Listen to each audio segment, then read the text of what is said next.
বিসমিল্লাহির রহমানির রহিম। আমি জুনায়েদ মামুন। আমি মূলত ট্রাভেলারদের হেল্প করে থাকি কিভাবে কোনো প্রকার এজেন্সির হেল্প ছাড়াই মানে নিজে নিজে ভিসা অ্যাপ্লিকেশন করতে পারেন এবং সেই প্রসিডিউরগুলো দেখাই দিই। সো তারই ধারাবাহিকতায় আপনাদের আজকে দেখাবো কিভাবে মানে একটি ভিসা দিয়ে আপনারা 3টা দেশ ভ্রমণ করতে পারেন। মানে আমরা সকলেই জানি যে সেনজেন একটা ভিসা থাকলে কিন্তু 26 থেকে 30টা দেশ ভ্রমণ করা যায়। সো আমাদের আফ্রিকাতেও কিন্তু এরকম একটা সুযোগ করে দিচ্ছে যে ইস্ট আফ্রিকা ভিসা নামক একটি ভিসা আছে, যেটা দিয়ে 3টা দেশ ভ্রমণ করতে পারবেন: উগান্ডা, রুয়ান্ডা এবং হচ্ছে কেনিয়া। উগান্ডা ইমিগ্রেশনই মূলত এই ভিসাটা ইস্যু করে, যে আপনাকে আহ, একটা ভিসা দিবে, সেটা দিয়ে আপনি 3টা দেশ ভ্রমণ করতে পারবেন। তো উগান্ডা বলতে কিন্তু একটা সময় ছিল হচ্ছে যে আমরা মজা করে বলতাম যে কেউ কিছু বললে যে তাকে উগান্ডা পাঠাই দিব। সেই দেশ কিন্তু এখন অনেক কিছু দেখার আছে এবং এগিয়ে গেছে। যেমন হচ্ছে যে আপনার ইউটিউবে আমরা প্রায় দেখি যে বাংলাদেশিরা ওখানে 100 বিঘা জমি লিজ নিয়ে ব্যবসা করছে, কৃষি ব্যবসা করছে। বা হচ্ছে আপনি যদি ওয়াইল্ড লাইফ দেখতে চান, তাহলে যেমন ন্যাশনাল জিওগ্রাফিক বা ডিসকভারিতে যেই আপনার অ্যানিমালস বা হচ্ছে বন্যপ্রাণী দেখেন, সেগুলো যদি নিজের চোখের সামনে থেকে দেখতে চান, তাহলে আপনাকে অবশ্যই যেতে হবে কেনিয়া। কেনিয়ার মাসাই মারা ন্যাশনাল পার্ক, সেখানে মানে বন্যপ্রাণীর জন্য বিখ্যাত। সো এই আফ্রিকা শেখার জন্য হোক বা বিভিন্ন কারণে হোক বা সহজ ভিসা প্রক্রিয়ার কারণে হোক, বাংলাদেশিদের জন্য কিন্তু দিন দিন এটা একটা আকর্ষণীয় ট্যুরিস্ট গন্তব্য হতে যাচ্ছে। সো এই দেশটাই আপনারা কিভাবে ভিসা অ্যাপ্লিকেশন করবেন এবং কী কী ডকুমেন্টসের প্রয়োজন হয়, এর সব আদ্যপ্রান্ত আজকে ভিডিওতে আপনারা পেয়ে যাবেন। মানে এই ভিডিওটা দেখলে আর কোনো ভিডিও দেখা লাগবে না। সো প্রথমেই হচ্ছে আপনার এই উগান্ডা বা হচ্ছে ইস্ট আফ্রিকার ভিসা, যেটা 3 দেশের ভিসা উগান্ডা থেকে ইস্যু হয়। এটা আবেদন করতে হবে অনলাইনে। অনলাইনে আবেদন করলে আপনাকে এরকম একটা ভিসা অ্যাপ্রুভাল লেটার দিবে। ঠিক আছে, এটার মধ্যে লেখা আছে যে ইস্ট আফ্রিকা ভিসা, আর এটা valid for 3 month, work prohibited, কাজ করা যাবে না। তো এটা 6 মাসের জন্য ভ্যালিড। তো আপনি যখন অনলাইনে আবেদন করে এরকম একটা ওয়ার্ক অ্যাপ্রুভাল লেটার নেবেন, এইটা দিয়েই ওদের দেশে ট্রাভেল করতে পারবেন। তবে সর্বপ্রথম এন্ট্রি নিতে হবে হচ্ছে উগান্ডায়।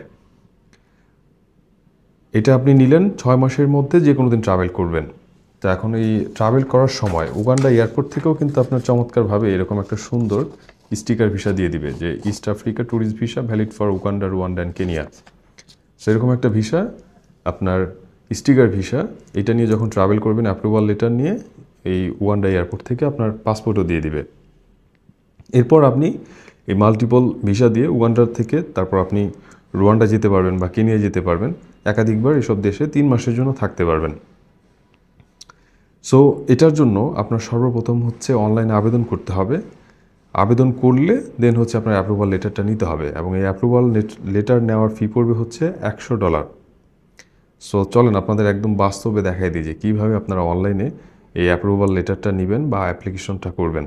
এটা আবেদন করার জন্য প্রথমে গুগলে গিয়ে টাইপ করতে পারেন হচ্ছে উগান্ডা ভিসা, উগান্ডা ভিসা বা ইস্ট আফ্রিকা ট্যুরিস্ট ভিসা লিখে সার্চ দিলে হবে। সেক্ষেত্রে এখানে প্রথম যে লেখাটা দেখতে পাচ্ছেন যে welcome to Uganda electric visa oblique permit application system, এটাতে ক্লিক করবেন। ক্লিক করলে আপনার যে ইন্টারফেসটা চলে আসবে, এই যে দেখতে পাচ্ছেন, এটাই হচ্ছে মূলত হচ্ছে উগান্ডার ভিসা অ্যাপ্লিকেশন করার ওয়েবসাইটটা। এটা ওভারশিওর হয়ে নেবেন যে এটাই সেই ওয়েবসাইটটা কিনা। সেটা হচ্ছে অ্যাড্রেস থেকে, যেমন visas.immigration.go.ug, এটা লেখা থাকলে, এই অ্যাড্রেসটা থাকলে বুঝতে পারবেন যে আসলে আপনি অ্যাকচুয়াল ওয়েবসাইটটাতেই আসছেন। অথবা যদি আপনি এই ওয়েবসাইটটা লিখেও গুগলে সার্চ দেন, তাহলেও কিন্তু আপনি সরাসরি এই ওয়েবসাইটটাতে চলে আসতে পারবেন। আর যদি সহজভাবে সার্চ দিতে চান, তাহলে উগান্ডা ভিসা লিখে সার্চ দিতে পারেন। এখানে আসলে দেখতে পাচ্ছেন যে আপনার অ্যাপ্লিকেশন প্রসেসটা দেওয়া আছে। স্টেপ 1-এ হচ্ছে আপনার অ্যাপ্লিকেশন টাইপ সিলেক্ট করতে হবে। স্টেপ 2-তে হচ্ছে আপনার ফিল দ্য ফর্ম, আপনার ফর্মটা ফিল আপ করতে হবে, পার্সোনাল ডাটা দিতে হবে। স্টেপ 3-তে হচ্ছে আপনার ওই ডকুমেন্টগুলো অ্যাড করতে হবে। আর স্টেপ 4-এ হচ্ছে সাবমিট করতে হবে। তো চলেন আমরা অ্যাপ্লিকেশনটা শুরু করি বিসমিল্লাহর নাম নিয়ে। এই যে স্টার্টে নিউ অ্যাপ্লিকেশন, এখানে ক্লিক করবেন। এই শর্তাবলী এটা তো প্রত্যেক ভিসা অ্যাপ্লিকেশনই দেয়, অ্যাকসেপ্ট করে দিবেন আল্লাহর নাম নিয়ে। তারপর দেখতে পাবেন যে আপনার স্টেপ 1-এ চলে আসছেন। স্টেপ 1-এ আপনার application, select the application type, আপনার কি ভিসা অ্যাপ্লিকেশন করবেন সেই মানে টাইপটা সিলেক্ট করতে হবে। প্রথমে দেওয়া আছে হচ্ছে ভিসা অর পারমিট টাইপ। আপনার এই ভিসা এবং পারমিট টাইপটা কী হবে সেটা সিলেক্ট করতে হবে। চলেন ক্লিক করি। ক্লিক করলে দেখা যাচ্ছে যে এন্ট্রি পারমিট, স্টুডেন্ট পাস, অনেক কিছু আছে। এগুলোর মধ্যে থেকে আমরা সিলেক্ট করব হচ্ছে ভিসা এইটা। তাহলে আপনার ভিসা আর পারমিট টাইপ সিলেক্ট হয়ে গেল। সেকেন্ড আছে হচ্ছে ক্যাটাগরি। আপনার ক্যাটাগরিটা কী হবে? ক্যাটাগরিটা হবে হচ্ছে ইস্ট আফ্রিকা ট্যুরিস্ট ভিসা। যেহেতু আমরা 3 দেশের ভিসা আবেদন করতেছি, কাজে এখানে সিলেক্ট করবেন হচ্ছে ইস্ট আফ্রিকা ট্যুরিস্ট ভিসা। দেন ক্যাটাগরি সিলেক্ট হয়ে গেল। দেন দেখবেন হচ্ছে সাব ক্যাটাগরি বাই ডিফল্ট, আপনার সিলেক্ট করতে হবে না, ওরাই হচ্ছে এখানে এই ক্যাটাগরি সিলেক্ট করলে সাব ক্যাটাগরি সিলেক্ট নিয়ে নিবে যে ইস্ট আফ্রিকা ট্যুরিস্ট ভিসা। তো আমাদের স্টেপ 1টা কমপ্লিট। এখানে দেখতে পাবেন যে আরও কিছু তথ্য কিন্তু ওরা দিয়ে দিল, যেটা আমরা পূর্বে বলেছি যে ভিসা অ্যাপ্লিকেশন করতে আমাদের কি কি লাগবে। যেমন একটা ট্রাভেল আইটিনারি লাগবে, একটা পাসপোর্ট সাইজের ছবির সফট কপি লাগবে, আর কপি অফ পাসপোর্ট মানে আপনার পাসপোর্ট পেজের বায়োডাটা পেজটার ছবি লাগবে, আর রিটার্ন ইয়ার টিকিট মানে ঢাকা থেকে আপনি উগান্ডায় যাচ্ছেন, উগান্ডা থেকে ঢাকা ব্যাক করবেন, এটা রিটার্ন ইয়ার টিকিট, বুকিং কপি বা ডামি টিকিট, ইস্যু টিকিট লাগবে না। আর এই ফাইলগুলো অবশ্যই আপনার জেপিজি, পিএনজি বা বিএমপি বা পিডিএফে হতে হবে, বা আপনি পিডিএফ বা জেপিজি যে কোনোটাই হচ্ছে এটা আপলোড দিতে পারবেন। তবে ফাইলের সর্বনিম্ন সাইজ আপনার 5 কেবি থেকে সর্বোচ্চ 250 কেবির মধ্যে হতে হবে। মানে প্রতিটা ফাইলের সাইজ 250 কেবির বেশি হওয়া যাবে না, বেশি হলে ফাইলের সাইজ গুগল থেকে কমায় নেবেন। দেন হচ্ছে অ্যাপ্লিকেশন ফি। আপনার ভিসা ফি হচ্ছে $100 লেখা আছে, আর $3 হচ্ছে প্রসেসিং চার্জ যুক্ত হয়। এই মিলে হচ্ছে আপনার ভিসা ফি হবে হচ্ছে $103। দেন চলেন, আমাদের যেহেতু স্টেপ 1 ফিল আপ হয়ে গেল, স্টেপ 2তে চলে যাই। নেক্সট স্টেপ ক্লিক করলাম, চলে আসলো নেক্সট স্টেপ। এখানে দেখতে পাচ্ছেন হচ্ছে প্রথমেই ফিল দ্য ফর্ম, মানে আপনার টোটাল অ্যাপ্লিকেশনটাই হচ্ছে এখানে ফিল আপ করতে হবে। তো প্রথমে হচ্ছে do you want to associate this visa to a group, if so, মানে হচ্ছে আপনি কি ভিসাটা কোনো গ্রুপে আবেদন করতে চান, তাহলে এখানে সেই গ্রুপটা ক্রিয়েট করতে হবে বা সিলেক্ট করতে হবে। যেহেতু আমরা গ্রুপে আবেদন করব না, ইন্ডিভিজুয়াল আবেদন করব, কাজেই এখানে আর কিছু সিলেক্ট আপনার করতে হচ্ছে না। তারপরে পার্সোনাল ডাটা, এখানে হচ্ছে আপনার পাসপোর্ট অনুযায়ী সকল পার্সোনাল ডাটাগুলো দিতে হবে। যেমন হচ্ছে প্রথমে গিভেন নেম সাপোজ আমি ধরেন হচ্ছে মোশাররফ হোসেন, তার অ্যাপ্লিকেশন ফর্মটা, বা হচ্ছে ধরেন হচ্ছে আপনার জুনায়েদ মামুন, তার অ্যাপ্লিকেশনটা ফিল আপ করতেছি। তাহলে প্রথম আপনার গিভেন নেমে হচ্ছে জুনায়েদ আর সার নেমে হচ্ছে মামুন। তাহলে আপনার মানে অ্যাজ পার পাসপোর্ট, আপনার পাসপোর্টে গিভেন নেম যেটা দেওয়া আছে এখানে লিখবেন, পাসপোর্টের সার নেম যেটা দেওয়া আছে এখানে লিখবেন। তারপর ডেট অফ বার্থ ধরেন হচ্ছে আপনার 1995 এপ্রিল 25, মনে করেন আপনার 25 এপ্রিল 1995, আপনি এটা আপনার জন্ম তারিখটা এখানে সিলেক্ট করে দেবেন। তারপর জেন্ডার আপনি মেল বা ফিমেল সিলেক্ট করে দেবেন। দেন হচ্ছে ম্যারিটাল স্ট্যাটাসটা হচ্ছে আপনার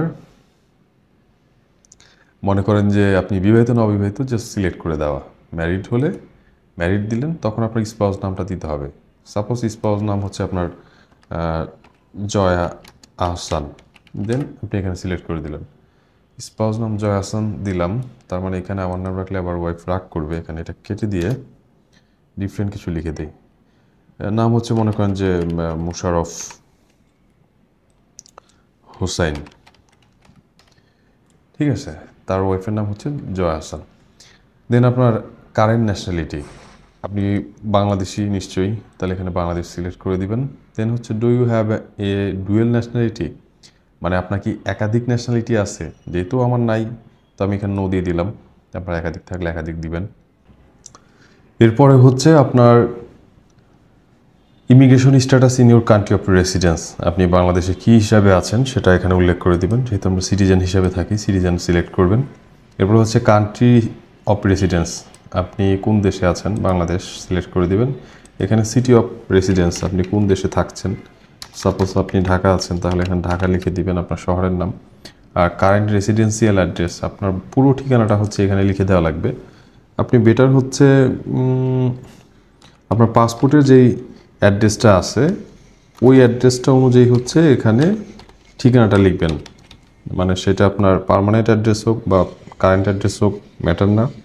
পাসপোর্ট যেই ঠিকানাটা এখানে লিখবেন চেষ্টা করবেন যে ওইটা যেন পাসপোর্টে থাকে। সো আপনার পাসপোর্ট অনুযায়ী পুরো ঠিকানাটা এখানে লিখে দেবেন। এরপর হচ্ছে আপনার ফোন নাম্বার বা মোবাইল নাম্বার। মোবাইল নাম্বারের পূর্বে কান্ট্রি কোড দিয়ে নেবেন, তবে প্লাস দিবেন না, প্লাস দিলে আবার এটা নিতে সমস্যা করে। সেক্ষেত্রে 00880171, তারপর ডট ডট ডট পুরো নাম্বারটা লিখে দিবেন। তারপর এখানে আপনার ইমেল অ্যাড্রেসটা দিয়ে দিবেন এবং কনফার্মে আপনার পুনরায় ইমেল অ্যাড্রেসটা টাইপ করতে হবে।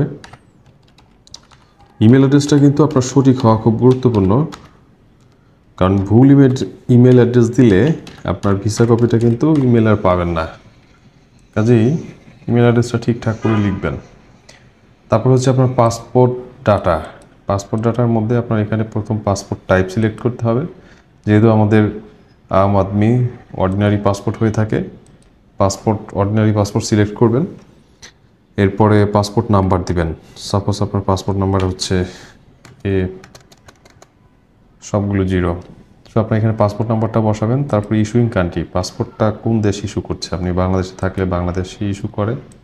Place of issue, E passport সাধারণত সবগুলো এখন ঢাকা থেকেই ইস্যু হয়। তারপরে ডেট অফ ইস্যু, এটা হচ্ছে আপনার ই পাসপোর্টের ইস্যু ডেটটা।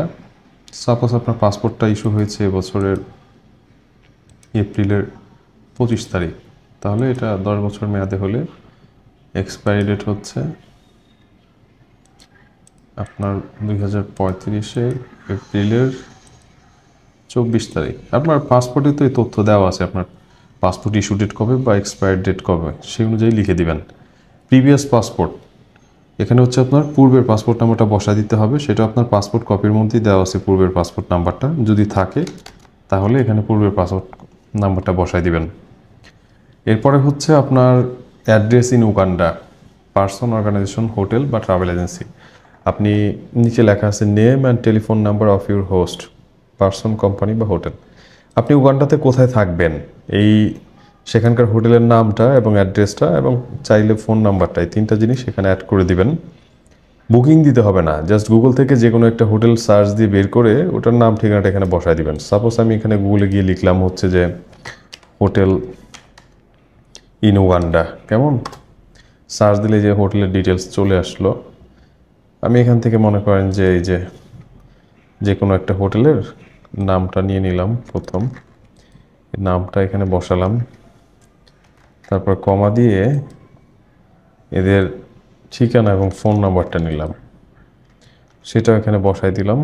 অতিরিক্ত স্পেশাল ক্যারেক্টার যেগুলো আছে কেটে দিলাম। প্লাসটা যেহেতু গ্রহণ করবে না, এটা এখানে 00 দিয়ে দিবেন। আপনি প্লাস দিয়ে দেখেন নেয় কিনা। এখানে হচ্ছে ট্রাভেল হিস্টোরি, এবং নিচে লিখে দিচ্ছে যে list of your last 5 countries or less than you visited, মানে আপনি পূর্বে যে কটা দেশ ভ্রমণ করছেন লিখে দিবেন। ওরা বলে থাকে যে মানে 5টা দেশের নাম লিখলেই হবে।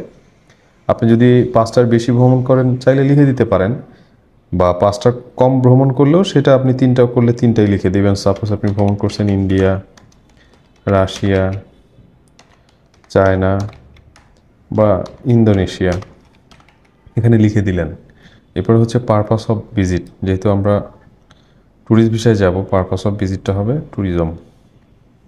দেন হচ্ছে ডেট অফ অ্যারাইভাল, মানে আপনি উগান্ডাতে কবে পৌঁছাবেন। এটা একজ্যাক্ট যেদিন যাবেন সেই ডেটই দিতে হবে এমনটা না, আপনি একটা আনুমানিক ডেট, সেটা আগামী 6 মাসের মধ্যে থাকলেই হবে। ধরেন এখন আপনার আগস্টের 2 তারিখ, আজকে আমি ট্রাভেল করব আপনার ডিসেম্বরের 2 তারিখ, তাহলে আমি দিয়ে দিলাম ডিসেম্বরের 2 তারিখ, কোনো সমস্যা নেই, আগামী 6 মাসের মধ্যে হলেই হলো। আর এই ট্রাভেল ডেটটা আবার ওই টিকিট যখন দিবেন, ওই travel date, arrival travel date, ticket ডেটটা 2টা মিলিয়ে দিবেন। মানে টিকিটের মধ্যে যে বুকিংটা দেখাবেন কবে ট্রাভেল করছেন এটাও সেম দেওয়ার চেষ্টা করবেন, নাহলে তো আপনার ইনফরমেশন কন্ট্রাডিক্ট করবে। এরপরে হচ্ছে point of entry or where you want to have your visa personalised. এটা হচ্ছে একটা গুরুত্বপূর্ণ বিষয়, অনেকে বুঝতে পারে না এটা। এটা হচ্ছে ওরা বলতেছে যে তুমি কোথা থেকে তোমার স্টিকার ভিসাটা নিতে চাচ্ছ। তো আপনি যদি এই ইস্ট আফ্রিকা ভিসা, মানে উগান্ডা, রুয়ান্ডা, কেনিয়া 3 দেশের ভিসাটা, যৌথ যে ভিসাটা, এটা যদি নেন, আপনার পয়েন্ট অফ এন্ট্রি অবশ্যই উগান্ডা হতে হবে। মানে উগান্ডাই আপনার ফার্স্ট ঢুকতে হবে 3 দেশের মধ্যে। আপনি প্রথমে কেনিয়া যেতে পারবেন না, বা প্রথমে হচ্ছে রুয়ান্ডা যেতে পারবেন না। আপনাকে প্রথম যেতে হবে হচ্ছে উগান্ডা। কাজেই আপনি এখানে সিলেক্ট করবেন হচ্ছে উগান্ডার যে এয়ারপোর্ট, মেবি ইন্তেবে নাম, হ্যাঁ ইন্তেবে এয়ারপোর্ট, এটা অবশ্যই এখানে সিলেক্ট করবেন, তাছাড়া কিন্তু আপনার আবার ঝামেলা হতে পারে। মানে বাংলাদেশ থেকে আপনি মালয়েশিয়া হয়ে যান, অন্য কান্ট্রি হয়ে যান, ডাজেন্ট ম্যাটার, বা দুবাই হয়ে যান, কিন্তু আপনি ওই 3টা দেশে ভ্রমণ করার ক্ষেত্রে ইস্ট আফ্রিকার অবশ্যই প্রথম এন্ট্রিটা নেবেন হচ্ছে উগান্ডাতে, কারণ উগান্ডা এয়ারপোর্ট থেকেই, এনতেবে এয়ারপোর্ট থেকে আপনার স্টিকার ভিসাটা দিবে। আরেকটা গুরুত্বপূর্ণ বিষয় হচ্ছে, যেটার জন্য অনেকেই আপনার দেখবেন অ্যাপ্লিকেশনটা সাবমিট করতে পারছেন না, ডিউরেশন অফ স্টে। এখানে যদি আপনি 15 দিন দেন বা অন্যান্য দিন দেন, দেখবেন হচ্ছে আপনার অ্যাপ্লিকেশনটা নিবে না। এখানে অবশ্যই আপনি দিবেন, প্রথম মান্থ সিলেক্ট করে নিতে পারেন, তারপরে 30 ডেজ লিখবেন, মানে আপনার মান্থ সিলেক্ট করে এখানে 3 সিলেক্ট করবেন, মানে 3 মাসের জন্য আপনি ভিসাটা চাচ্ছেন। আপনার ওই দেশে গিয়ে আপনি সর্বোচ্চ 3 মাস থাকতে পারবেন এবং ফুল 3 মাসই এখানে দিতে হবে, তাছাড়া কিন্তু আপনার সাবমিট নিবে না, এটা কিন্তু সমস্যা করবে। এটা অনেকেই কিন্তু এটার জন্য, আমি প্রথমবার যখন অ্যাপ্লাই করি আমি এখানে 15 ডেজ দিচ্ছিলাম, যেহেতু আমি 15 ডেজ থাকবো, কিন্তু এরা নিচ্ছিল না। কাজে এখানে 3 মান্থ সিলেক্ট করবেন, কেমন। তারপরে যেগুলো আছে, হ্যাভ ইউ ডিনাইড, আপনি পূর্বে কি ওদের ভিসা রিজেক্টেড হয়েছেন, নো। তারপরে হচ্ছে যে পূর্বে কি তুমি ওই দেশ থেকে ডিপোর্টেড হয়েছ, নো। তারপর পূর্বে কি তুমি কোনো কান্ট্রিতে কনভিক্টেড হয়েছ, নো।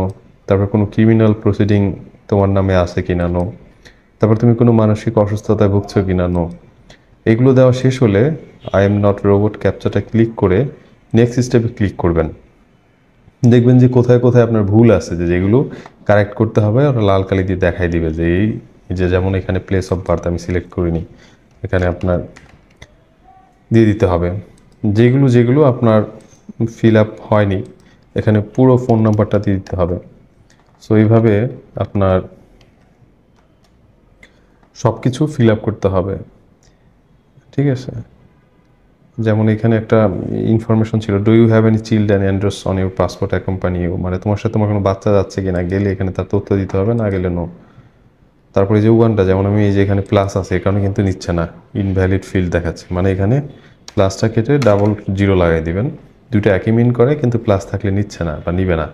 তারপর এটা কনফার্ম করতে হবে, দেন নেক্সটে ক্লিক করলে ইয়েস, নেক্সটে কিন্তু চলে আসছে। সো আমরা এখন আসি হচ্ছে স্টেপ 3-তে। তো স্টেপ 3-তে হচ্ছে আপনার কাজ হচ্ছে অ্যাড ডকুমেন্টস, মানে ডকুমেন্টগুলো অ্যাড করা। আমরা পূর্বেই বলে রেখেছিলাম এখানে আমাদের 4টা ডকুমেন্ট লাগতেছে। অনেকেই কিন্তু বলে যে এখানে ভ্যাকসিন সার্টিফিকেট লাগে। আসলে এই ইস্ট আফ্রিকার ভিসা আবেদন করতে কোনো ভ্যাকসিন সার্টিফিকেট লাগে না, তবে আপনি ওই দেশে প্রবেশ করার সময় এয়ারপোর্টে সেটা লাগে। তো আমি এখানে দেখে নেই আমাদের কী কী ডকুমেন্টগুলো লাগতেছে, যদি আমি পূর্বে বলে দিছি, যেমন ট্রাভেল আইটেনারি, তারপর হচ্ছে রিটার্ন টিকিট, তারপর হচ্ছে কপি অফ পাসপোর্ট, মানে পাসপোর্ট বায়োডাটা পেজ, তারপর হচ্ছে copy of recent passport size photograph. পূর্বেই বলেছি এই ডকুমেন্টগুলো হচ্ছে ন্যূনতম 5 কেবি থেকে সর্বোচ্চ 250 কেবির মধ্যে হতে হবে। এখন যদি আপনার ডকুমেন্টটা 250 কেবির বেশি হয়, তাহলে আপনি এখানে লিখবেন গুগলে গিয়ে যে কম্প্রেস পিডিএফ হলে পিডিএফ লিখবেন, আর যদি জেপিজি হয় জেপিজি লিখবেন। কম্প্রেস পিডিএফ লেখার পরে দেখবেন যে অসংখ্য লিঙ্ক পাবেন। এখানে যদি আপনার ফাইলটা সিলেক্ট করেন, সিলেক্ট করে আপনি 250 কেবিতে করে নিতে পারবেন। তাহলে চলে আসেন আমরা প্রথম যে document, travel itinerary. Travel itinerary হচ্ছে যে আপনি যে কয়দিন থাকবেন সেইটার মানে একটা পরিকল্পনা। আপনি ডে 1-এ কী করবেন, ডে 2-তে কী করবেন, ডে 3-তে কী করবেন। সাপোজ আপনি 5 দিন থাকবেন, এই 5 দিনের আপনার পরিকল্পনা কী, সেটাই হচ্ছে ট্রাভেল আইটেনারিতে লিখে দেওয়া, ঠিক আছে। তা আপনি সাপোজ হচ্ছে ইস্ট আফ্রিকার আপনি 3 দেশ ঘুরবেন, কিন্তু ভিসাটা নেওয়ার ক্ষেত্রে আপনি জাস্ট এক দেশই দেখাইলেন ট্রাভেল আইটেনারি, টিকিটও এক দেশেরই দেখাইলেন। তো ট্রাভেল আইটেনারি গুগলে সার্চ করলে অসংখ্য পেয়ে যাবেন। যেমন লিখলেন হচ্ছে Uganda 5 days travel itinerary. So 5 days travel আইটেনারিতে সার্চ দিলে আপনি কিন্তু এখানে অসংখ্য ট্রাভেল আইটেনারি পেয়ে যাবেন। যেমন এখানে লেখা আছে যে 5 ডে আপনি ট্রাভেল ফরম ইনতেবে টু কাম্পুলা। তারপরে এই যে 5 ডেজ, এটা কপি করি, আপনি যদি জাস্ট একটা ওয়ার্ডে নিয়ে এটা দিয়ে দেন, হয়ে গেল আপনার ট্রাভেল আইটেনারি নিয়ে এত প্যারা নাই। সো এটা আপনি ওয়ার্ডে করে জাস্ট, যেমন আমি ওয়ার্ডে করে রেখেছি আগে, এই যে ট্রাভেল আইটেনারিটা, এখানে আমি ক্লিক করলাম, আপলোড দিয়ে দিলাম। ঠিক আছে, সো ট্রাভেল আইটেনারি এরকম অসংখ্য গুগলে পেয়ে যাবেন, ওখান থেকে একটা সার্চ দিয়ে নিয়ে নেবেন। এই যে আমি যদি ভিউটা দেখাই, আমার ট্রাভেল আইটেনারিটা ছিল আপনার এরকম। ঠিক আছে, যে ডে 1 থেকে 3 আমি এখানে থাকবো, মানে 30 দিনের একটা ট্রাভেল আইটেনারি। তারপর সেকেন্ড, এই যে এটা আপলোড হয়ে গেছে, মানে প্রিভিউ দেখতে পাবেন বা এখান থেকে ডিলিট করতে পারবেন। আর এই যে টিক চিহ্ন ওঠা মানে হচ্ছে আপলোডটা কনফার্ম করছে। এরপর রিটার্ন টিকিট। রিটার্ন টিকিট হচ্ছে আপনি বুকিং টিকিটটা দেখাবেন, বা ডামি টিকিট দেখালেও হবে। আপনি যদি ট্রাভেল আইটেনারিতে এক দেশের ভ্রমণ পরিকল্পনা দেন, তাহলে রিটার্ন টিকিটটাও এক দেশেরই দেখাবেন। যদি এখানে 3 দেশের ভ্রমণ পরিকল্পনা দেন, তাহলে ওভাবেই আর কি টিকিটটা যাতে ম্যাচ করে। যেমন এখানে আমার রিটার্ন টিকিট আছে, সেটা আমি আপলোড করে দিলাম। বুকিং টিকিট আপনার ডামি টিকিট দেখাতে পারেন। এছাড়া যদি বুকিং টিকিটের প্রয়োজন হয়, তাহলে আমাদের ট্রাভেল এজেন্সি আছে, টিকিটিং এজেন্সি আলপিন ইন্টারন্যাশনাল, এর সহায়তা নিতে পারেন। আমি নিচে কন্ট্যাক্ট নাম্বারটা দিয়ে দিচ্ছি। এরপরে হচ্ছে কপি অফ দ্য পাসপোর্ট, মানে আপনার পাসপোর্ট কপিটা আপলোড করে দিতে হবে। এই যে পাসপোর্ট কপিটা আপলোড করে দিলাম। আপলোড হচ্ছে, সময় নিচ্ছে, টিক চিহ্ন দেখাচ্ছে, মানে এটা আপলোড হয়ে গেছে। ফোর্থলি হচ্ছে একটা পাসপোর্ট সাইজ ছবি, যে যার ভিসার জন্য আবেদন করছি তার পাসপোর্ট সাইজ ছবিটা এখানে আপলোড করে দিলাম। তার মানে আমার সবগুলো ডকুমেন্ট আপলোড হয়ে গেলে প্রিভিউতে আমি আরেকবার চেক দিয়ে দেখে নিতে পারি যে আমার আসলে যেই ডকুমেন্ট আমি আপলোড করতে চেয়েছি সেটাই আপলোড হয়েছে কিনা। দেন হয়ে গেলে নেক্সট স্টেপে দিয়ে দিব। আর যদি কোনো এক্সট্রা এছাড়া এডিশনাল ডকুমেন্ট আপনি দিতে চান, তাহলে অ্যাড নিউ ডকুমেন্টে ক্লিক করবেন। এই 4টা দিলেই এনাফ। নেক্সট ডকুমেন্ট দেওয়ার পরে আপনার সবগুলো তথ্য, এবার পার্সোনাল তথ্য এখানে চলে আসছে। ঠিক আছে, যেগুলো আপনি ফিল আপ করছেন এতক্ষণ, বা আমরা ফিল আপ করলাম। আসার পরে আমরা এখন আপনার এগুলো চাইলে প্রিন্ট করে নিতে পারবো একবার। ঠিক আছে, এই তথ্যগুলো প্রিন্ট করে নিতে পারবো এখান থেকে। অথবা আমি যদি শিওর হই যে আমার সবগুলো তথ্য ঠিক আছে, তাহলে এবার সাবমিটে ক্লিক করলেই হচ্ছে আপনার এই ডকুমেন্টগুলো সাবমিট হয়ে যাবে, এবং একটা রেফারেন্স নাম্বার দিবে। এটা কিন্তু খুব গুরুত্বপূর্ণ। এই যে রেফারেন্স নাম্বারটা, এটা আপনারা এখান থেকে সেভ করে রাখবেন, কোথাও লিখে রাখবেন এই রেফারেন্স নাম্বারটা। কিন্তু আপনার ফাইলটা হারিয়ে গেলে ট্র্যাক করার ক্ষেত্রে এটা কাজে আসবে। সো এরপরে হচ্ছে আপনার পেমেন্ট মোড, যে কিভাবে আপনি পেমেন্টটা করবেন। যে payment online with credit card, এখানে দেখাচ্ছে $100 ফি। দেন হচ্ছে আপনি যদি পেতে ক্লিক করেন, তাহলে এখনই পেমেন্টটা করে দিতে পারবেন, যে অ্যাকসেপ্টে ক্লিক করে। দেখি আমাদের এখন কোথায় নিয়ে যায়। যে এখানে আমাদের এখন কার্ড সিলেক্ট করতে হবে, যে কোন কার্ডের মাধ্যমে আমরা পেমেন্টটা করবো। এটা কি ভিসা কার্ড, মাস্টার কার্ড, অথবা union pay international. Visa card দিয়ে পেমেন্ট করলে এখানে ভিসাটা সিলেক্ট করব, দেন নেক্সটে ক্লিক করব। দেখাই যাচ্ছে যে এখানে সব ডিটেলগুলো চলে আসছে, সাথে $3 প্রসেসিং ফি অ্যাড হয়ে টোটাল হচ্ছে $103। এখন পে নাওতে ক্লিক করলে আপনি আরেকটা ইন্টারফেসে আমাদের নিয়ে যাচ্ছে। দেখি কোথায় নিয়ে যায়, একটু ওয়েট করছি এটা আসার জন্য। সো এটা হচ্ছে একদম লাস্ট স্টেজ, যে আমাদের পেমেন্ট করলে এখন আমাদের কাজ ওকে। দেন হচ্ছে ওরা সাধারণত 1 কর্মদিবসের মধ্যেই ওইটা হচ্ছে ওরা পাঠায় দেয়, অ্যাপ্রুভাল লেটারটা ইমেলে পাঠায় দেয়, যে আপনি সাকসেসফুল হন। সাধারণত কাউকে রিজেক্ট করে না। সো এখানে একটু বেশি সময় নিচ্ছে, যেহেতু এর পরের প্রক্রিয়াটা হচ্ছে আমাদের জাস্ট পেমেন্ট করা। কাজেই আমি আর বাকিটা দেখাচ্ছি না, যেহেতু ওখানে কার্ড ডিটেলসগুলো দিতে হবে, দিলে পে করে দিলেই আমাদের কাজ শেষ। এবং কার্ড ডিটেলসগুলো যেহেতু একটু প্রাইভেসি সংক্রান্ত, সো সেটা আমি দেখাচ্ছি না, সেগুলো দিলেই আপনার কাজ শেষ। সো এই হচ্ছে আমাদের টোটাল প্রক্রিয়াটা, যে আপনার এই উগান্ডা, রুয়ান্ডা, কেনিয়া 3 দেশের যে যৌথ ভিসা আবেদন করার প্রক্রিয়াটা, এটাই হচ্ছে পুরো প্রক্রিয়া। এভাবে আপনারা আবেদন করে মানে আপনাদের নিজেদের যে ভিসাটা অ্যাপ্লাই করতে পারবেন। তো এখানে কিন্তু এটা আমার নেটওয়ার্কজনিত সমস্যার কারণে পেমেন্টটা আসতেছিল না, তা আমি রিফ্রেশ দিলাম, রিফ্রেশ দিয়ে পুনরায় দিচ্ছি, দেখা যাক মানে কি হয়। সো আপনারা যখন পেমেন্টটা করবেন, একটা স্টেবল একটা কানেকশন, ওয়াইফাই বা ইন্টারনেট কানেকশনটা রাখার চেষ্টা করবেন, তাহলে এই হ্যাসেলগুলোর মধ্যে দিয়ে যেতে হবে না অ্যাটলিস্ট। ওহ, অ্যাট লাস্ট আসছে। সো এখানে আমি সিলেক্ট করে দিলাম ক্রেডিট বা ডেবিট কার্ড। এখানে কার্ড নাম্বার, আপনার কার্ডের expiry month, date, card holder নাম, সিকিউরিটি কোড, এগুলো দিয়ে পেনোতে ক্লিক করলে কিন্তু এখন পেমেন্টটা হয়ে যাবে। সো যেহেতু এগুলো খুবই একান্ত প্রাইভেট বিষয়, সো এগুলো নিরাপত্তাজনিত কারণে আমি আর শো করছি না। এই ছিল হচ্ছে আপনার টোটাল আবেদন প্রক্রিয়াটা। সো আপনি নিজে নিজেই এখন থেকে আপনার এই $103 খরচ করে উগান্ডা, রুয়ান্ডা এবং কেনিয়ার 3 দেশের যে ভিসাটা, এটা নিয়ে নিতে পারেন। বন্ধুরা, এতক্ষণ আপনারা দেখলেন কিভাবে এই ইস্ট আফ্রিকা ভিসা অ্যাপ্রুভাল লেটারটার জন্য আপনারা অনলাইন আবেদন করতে পারেন। আরেকটা তথ্য কারেকশন করে দিচ্ছি, সেটা হচ্ছে এই অ্যাপ্রুভাল লেটারের মেয়াদ কিন্তু থাকে হচ্ছে 6 মাস, মানে 6 মান্থ। এখানে লেখা আছে যেমন this travel authorisation is valid for 6 month. ঠিক আছে? আর এটা মানে এটা পাওয়ার পর আপনি 6 মাসের মধ্যে যে কোনো দিন ট্রাভেল করতে পারেন। এটাই ভিসা, এটা নিয়ে ট্রাভেল করবেন। এয়ারপোর্ট থেকে আপনাকে একটা স্টিকার দিয়ে দিবে এবং এটার মেয়াদ থাকবে 3 মাস, মানে ওই দেশে গিয়ে আপনি 3 মাসের জন্যই 3টা দেশ ভ্রমণ করতে পারবেন।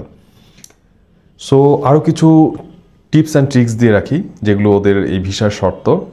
যেমন একটা শর্ত হচ্ছে যে আপনার এটার এন্ট্রি পয়েন্টটা, মানে আপনি যখন বাংলাদেশ থেকে ট্রাভেল করবেন, এই ভিসাটা মূলত ইস্যু করে থাকে হচ্ছে উগান্ডা ইমিগ্রেশন, লেখা আছে উপরে উগান্ডা ইমিগ্রেশন। কাজেই আপনি ট্রাভেল করার সময়, বাংলাদেশ থেকে ট্রাভেল করার সময় অবশ্যই ফার্স্ট এন্ট্রিটা ওদের উগান্ডা ইমিগ্রেশনই নিতে হবে। মানে আপনি বাংলাদেশ থেকে কেনিয়া যাবেন সেটা হবে না, বাংলাদেশ থেকে রুয়ান্ডা যাবেন সেটা হবে না। বাংলাদেশ থেকে প্রথম আপনাকে যেতে হবে হচ্ছে উগান্ডা ইমিগ্রেশন ফেস করতে হবে। দেন ওই দেশ যাওয়ার পর আপনি ওই দেশ থেকে অন্যান্য দেশে যান, কোনো সমস্যা নাই এই ভিসা দিয়ে। এক্ষেত্রে আপনি থার্ড কান্ট্রিতেও যেতে পারবেন। যেমন আপনি বাংলাদেশ থেকে না গিয়ে আপনি মালয়েশিয়া থেকে বা দুবাই থেকে গেলেন, সেটাও পারবেন, কিন্তু প্রথম এন্ট্রিটা নিতে হবে হচ্ছে উগান্ডা ইমিগ্রেশনে। এটা ওদের একটা শর্ত, কারণ যেহেতু এই ভিসাটা ইস্যু করেছে হচ্ছে উগান্ডা ইমিগ্রেশন। দ্বিতীয় শর্ত হচ্ছে যে মাল্টিপল এন্ট্রির। এই ভিসাটা কিন্তু আপনার মাল্টিপল এন্ট্রি একটা ভিসা, যেমন ইস্ট আফ্রিকা ট্যুরিস্ট ভিসা, আপনার valid for Uganda, Rwanda, Kenya, এবং নিচে লেখা আছে মাল্টিপল এন্ট্রি। তবে এই দেশ থেকে যদি আপনি একবার বের হয়ে যান, সেকেন্ড টাইম কিন্তু এন্ট্রি করতে পারবেন না।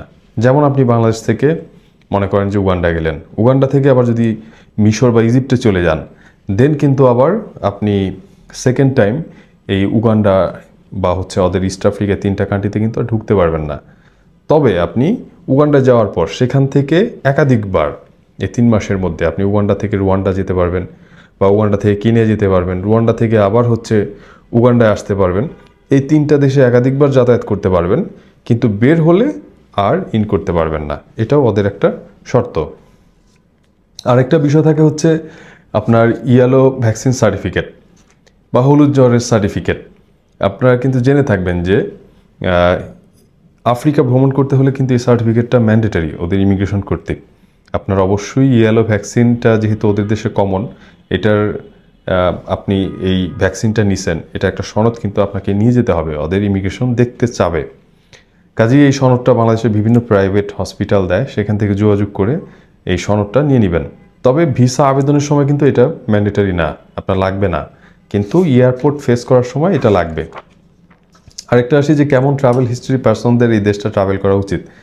যেহেতু এটার ভিসা আবেদন প্রক্রিয়া খুবই সহজ, পাসপোর্ট এবং ছবি ছাড়া তেমন কিছু লাগছে না, কিন্তু আপনি যদি মোটামুটি ট্রাভেল না করে থাকেন অ্যাটলিস্ট 2-4টা 10টা দেশ, তাহলে আমার মনে হয় আফ্রিকা ট্রাভেল না করাই ভালো। কারণ বাংলাদেশের ইমিগ্রেশন আপনাকে শিওর আটকাবে এবং আপনার পারপাস যে ডিফারেন্ট সেটা বুঝে যাবে। কারণ কোনো মানুষই অ্যাটলিস্ট আশেপাশে 2-4টা দেশ না ঘুরে সে কখনই আফ্রিকা দেখতে যায় না। সো আমি পার্সোনালি এনকারেজ করি অনলি হচ্ছে রিয়েল ট্রাভেলার এই ভিসাটা নেবেন এবং হচ্ছে এটার মিসইউজ করবেন না। কারণ আমরা অলরেডি বিভিন্ন দেশ থেকে কিন্তু ব্লক খাচ্ছি প্রতিনিয়ত আমাদের ভিসা মিসইউজ করার কারণে। অ্যাটলিস্ট এই আফ্রিকাটাও আপনারা নষ্ট করবেন না, কারণ এটা অনেকে ওয়াইল্ড লাইফ দেখতে যায় বা বিভিন্ন কিছু শিখতে যায়, বিজনেস পসিবিলিটি জানতে যায়। আর আরেকটা বিষয় হচ্ছে যে এটা ভিসাটা পেতে কতদিন লাগে। আপনি এটা কিন্তু অনলাইনে আমি অ্যাপ্লাই করার পরে 4 ঘন্টার মধ্যে এই ভিসাটা আমার ইমেলে চলে আসছে। সো এটা খুব কম সময়ের মধ্যে আপনি পেয়ে যাবেন। আশা রাখি 1 থেকে 3 কর্মদিবসের মধ্যেই এই ভিসাটা আপনি পেয়ে যাবেন। এবার লাস্ট যে বিষয় এবং গুরুত্বপূর্ণ বিষয় যে বিমান ভাড়া কিন্তু বাংলাদেশ থেকে উগান্ডা ট্রাভেল করতে মোটামুটি ভালো অঙ্কের টাকাই আপনার ব্যয় করতে হবে। তবে সেক্ষেত্রে যদি আপনি মিডল ইস্টের কোনো দেশ আপনার অ্যাড করে নেন এই ভ্রমণ পরিকল্পনায়, সেক্ষেত্রে খরচটা একটু কমতে পারে। কারণ আপনার মিডল ইস্ট সৌদি আরব হোক বা হচ্ছে আরব আমিরাত হোক, দুবাই, সো এইসব দেশ থেকে কিন্তু আপনার ফেয়ারটা কম, মানে উগান্ডাতে। কিন্তু সরাসরি বাংলাদেশ থেকে উগান্ডার কোনো ডিরেক্ট ফ্লাইট নেই, কাজেই আপনার হয়তো ফেয়ারটা বেশি পড়ে যাবে। এয়ার আরাবিয়া বা হচ্ছে ইজিপ্ট এয়ার বা ইথিওপিয়ান এয়ারলাইন্স ব্যবহার করে মানুষ যায়। সেক্ষেত্রে আপনি মিডল ইস্টের প্রথমত কোনো দেশ অ্যাড করে নিতে পারেন। আবার অনেকে হচ্ছে যে কেনিয়ার একটা এক্সট্রা ভিসা করে নেয় বা এই যে অ্যাপ্রুভাল লেটার করে নেয়, সেটা দিয়ে প্রথম বাংলাদেশ থেকে ইথিওপিয়ান এয়ারলাইন্সে আপনার কেনিয়ার ভাড়াটা কম পড়ে। সেক্ষেত্রে প্রথম কেনিয়া যায় এবং তারপরে হচ্ছে আবার কেনিয়া থেকে তখন উগান্ডা গিয়ে এই ইস্ট আফ্রিকা ভিসাটা ব্যবহার করে। সো এই সব কিছু ট্রিক্স অ্যান্ড ট্রিক ফলো করে আপনি একটু বিমানের টাকাটা কমে ফেলতে পারেন। সো এই ছিল আমার যাবতীয় তথ্য এই ইস্ট আফ্রিকা ট্যুরিস্ট ভিসা সম্পর্কিত। এর বাইরেও যদি আপনার মনে কোনো কোশ্চেন উদয় হয়েই যায় বা কোনো কনফিউশন থেকেই যায়, কমেন্ট বক্স তো খোলা আছে, আপনি কমেন্টে জানাবেন, আমি চেষ্টা করি রিপ্লাই দিতে। আর টিকিট সংক্রান্ত যদি কোনো হেল্প বা সহযোগিতা প্রয়োজন হয় বা আপনাদের টিকিট প্রয়োজন হয়, অবশ্যই যোগাযোগ করতে পারেন আমার নিজের প্রতিষ্ঠান আলবিয়ান ইন্টারন্যাশনালের সাথে। আমাদের হটলাইন নম্বরটাও শেয়ার করে দিব। আর আজকের ভিডিওটা এখানেই টানবো। সো যদি ভিডিওটা ভালো লাগে অবশ্যই লাইক, কমেন্ট, শেয়ার এবং চ্যানেলটি সাবস্ক্রাইব করতে ভুলবেন না, কারণ আমি প্রতিনিয়ত রিয়েল ট্রাভেলারদের নিজে বিভিন্ন দেশের ভিসা আবেদন প্রক্রিয়া সম্পর্কে ভিডিও বানাই তাদের হেল্প করতে। সো সবাই ভালো থাকুন, সুস্থ থাকুন, ধন্যবাদ।